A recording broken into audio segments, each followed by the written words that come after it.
संस्थापकाय च धर्मस्य सर्वधर्मस्वरूपिणे अवतारवरिष्ठाय रामकृष्णाय ते नमः।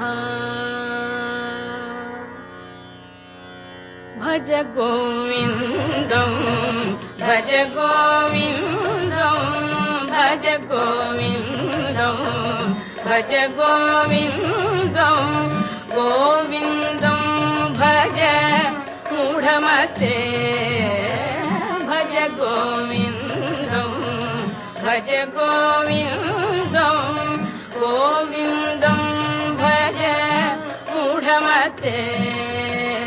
सम्प्राप्ते सन्निहिते काले सम्प्राप्ते सन्निहिते काले नहि नहि रक्षति दुःखकरणे नहि नहि रक्षति दुःखकरणे।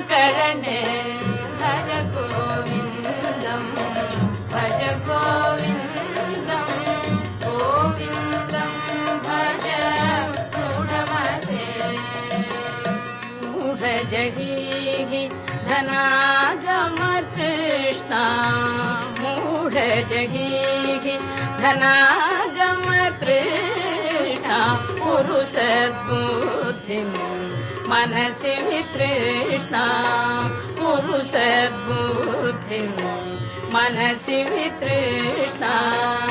यल्लभसे निज कर्मोपातो